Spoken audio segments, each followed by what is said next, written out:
Houston News, First at 4, continues. October is National Domestic Violence Awareness Month, and we talked to Connie Little at Turning Point Domestic Violence Services in Floyd County. She says this month is especially important for men, women, and children who need help getting out of a domestic violence situation.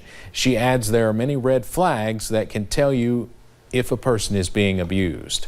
They won't maybe let the victim have any financial say in their that situation. It doesn't always have to be physical abuse. There's several different types of abuse. Little says nearly 20 women were killed last year in the Commonwealth in domestic violence incidents. Social media has become one of the biggest forms of communication, but while it can be fun, it's not always safe. Children and teenagers often put themselves in danger when using social media without even knowing it. It's important for them to be cautious with what they are putting on the internet and who they are talking to, but police say it's even more important that parents are monitoring their children's accounts. You've got to be extremely cautious who you start communicating with, how you communicate with them, and I think it's the parents' responsibility to make sure that they know exactly who their children are talking to. We'll hear more from Hazard Deputy Chief James East at 6 on ways to ensure your child is safe on social media.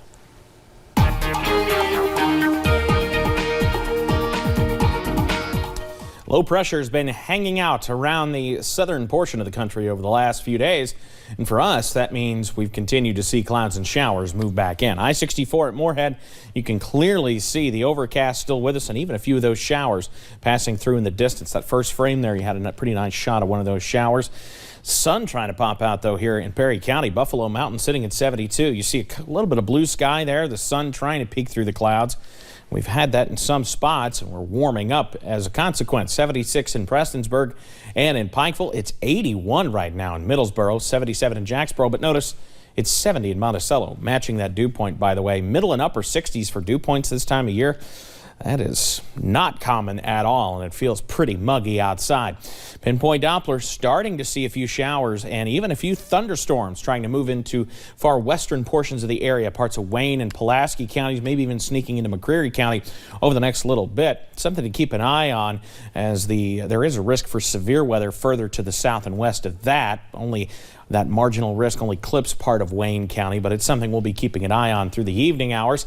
66 for tonight. Showers and storms on the increase with some of that patchy fog possible as well. We have more showers in the forecast before finally drying back out, and I'll have those details coming up in just a little bit. Steve?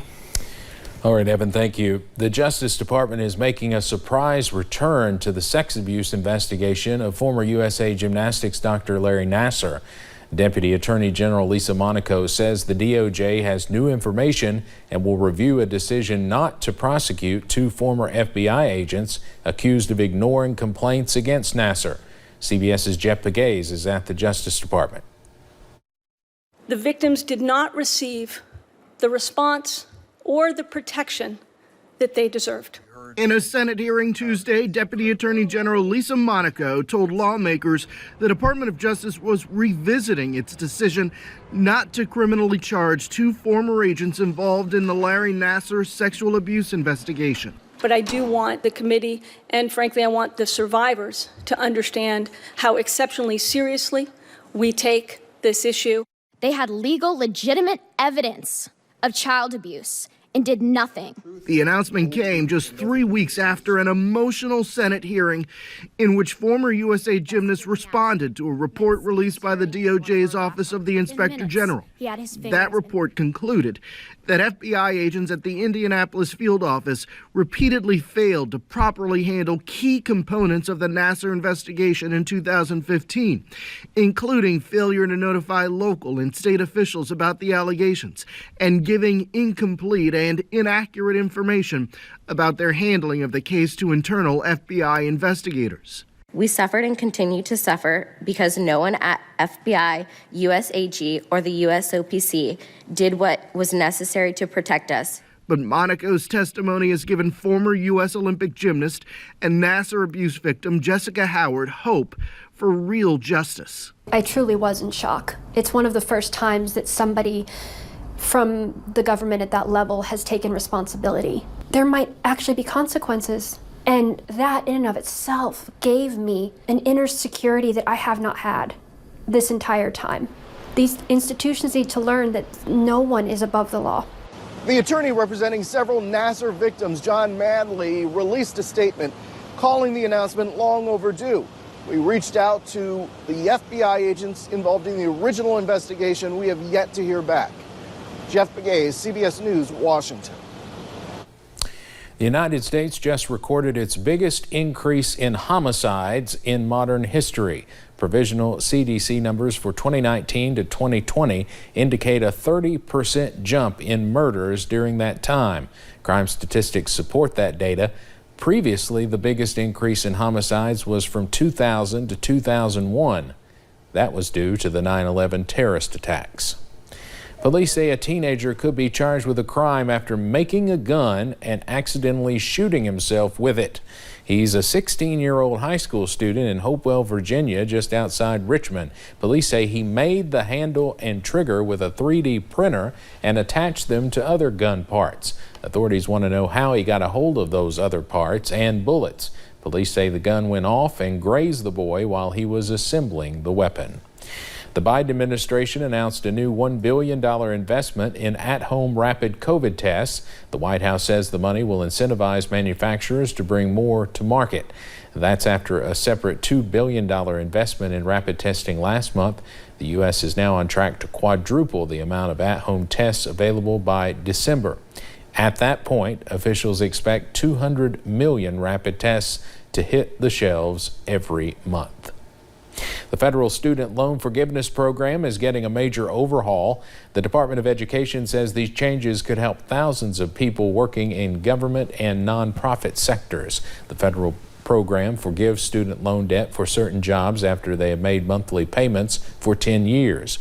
As part of its overhaul, borrowers will be offered a time-limited waiver, allowing prior payments to count towards their loan. Active duty will also now count towards the program for military service members.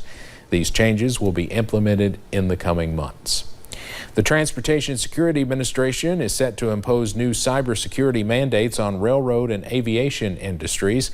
The idea is to force compliance in the wake of high-profile cyber attacks on critical industries. The mandates will make more companies in key transportation industries meet a cybersecurity baseline, reducing voluntary incident reporting.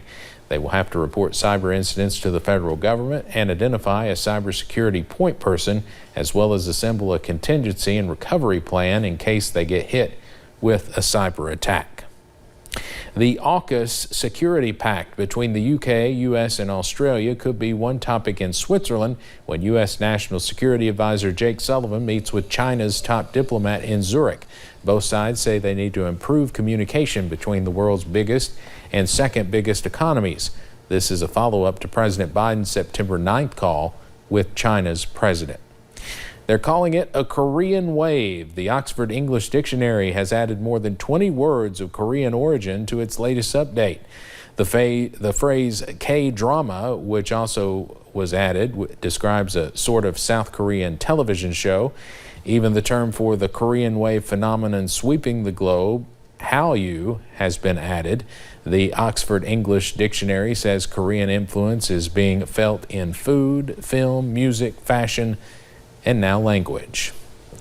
Keeneland's fall meet is on track for a return to full capacity this Friday in Lexington. The track announced earlier this year they would return to full capacity. The fall meet already selling out for opening weekend. A spokesperson for Keeneland says this and other changes in policy, including ramping up hiring efforts and making masks optional, were only recently put into place. I think we all have been very optimistic throughout the summer that we could be at full capacity and wide open. But I think as we look at the operations here on our grounds, staffing challenges that everyone is facing, we want to make sure that we're able to deliver on that experience. And no one wants to come here and wait in line for hours. During the fall meet, Sunrise Trackside returns on Saturdays. Fans are invited to come enjoy coffee and donuts during morning workouts. Children's activities are included, and fans are encouraged to check ticket availability online. Coming up on First at 4, women in farming make less than men and they're less likely to own farms, but that is starting to change. And it won't rain all day, every day, but still we have plenty of rain chances in the forecast. I'll have the latest straight ahead.